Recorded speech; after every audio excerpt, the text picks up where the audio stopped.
Thursday, February 6th,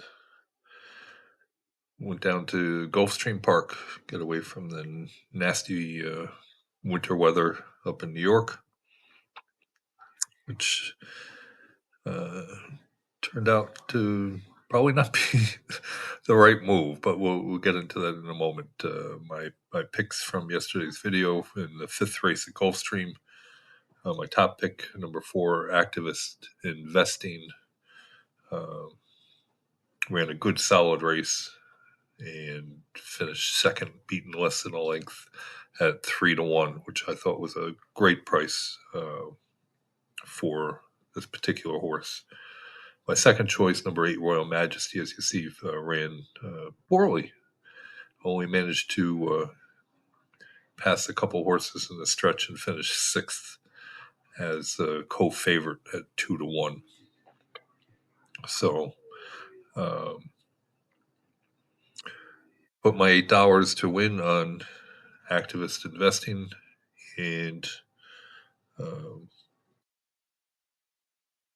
that to the bankroll, or I should say subtract it from the bankroll, and try and do better on Friday. The full card at Aqueduct, where it was muddy and cold and all that, I had the winner of all 7 races listed on my tout sheet that's available on my website for $5 each day that they run in New York.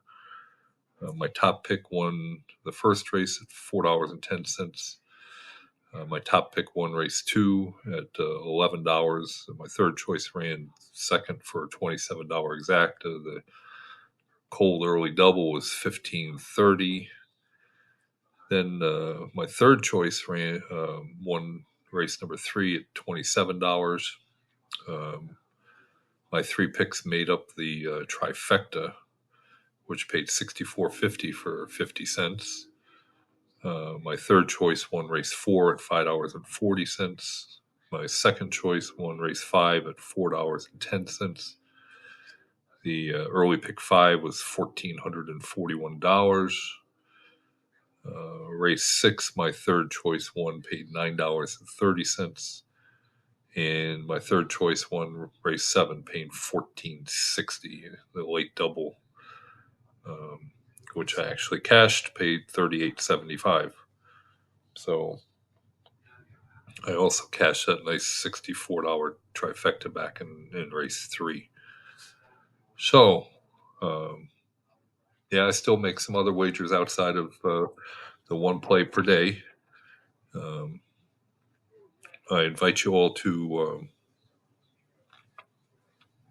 go to the description underneath the video and find links to my website and a direct link to where you can get my unique stats for one track each day for free. It's the track that I make picks for. So for tomorrow on Friday, I'm going back to Aqueduct because I had marked off if I was going to tout a horse off the Aqueduct card today. It was race 2, the $11 top choice winner. So yeah, that's the way it goes.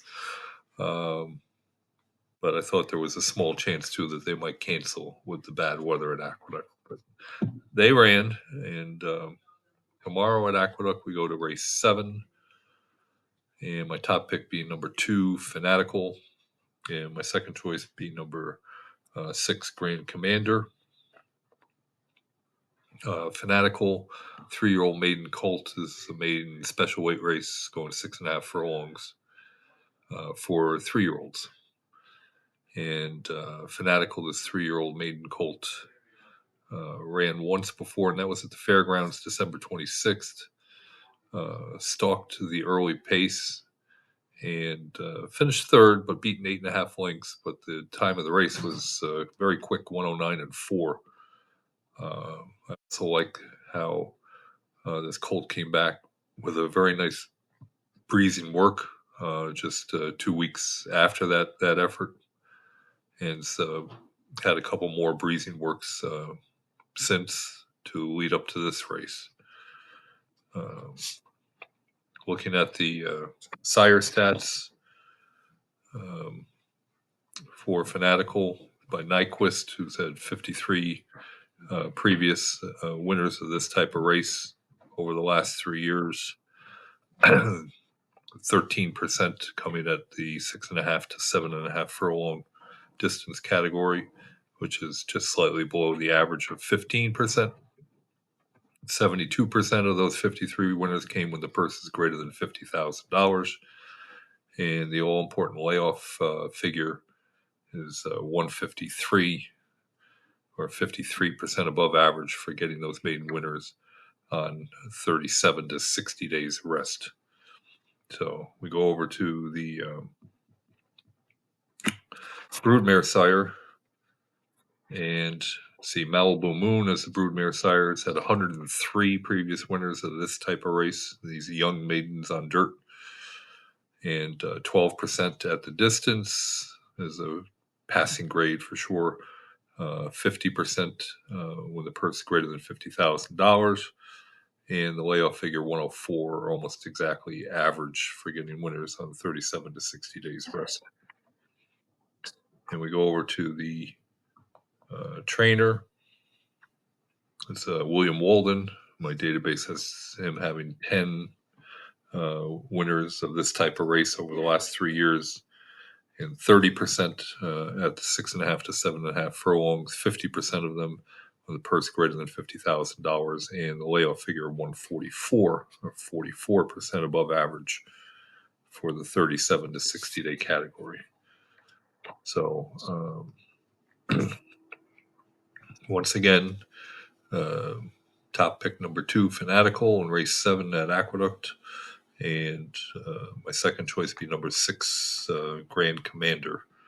So wishing you a wonderful Friday, and we'll talk to you tomorrow.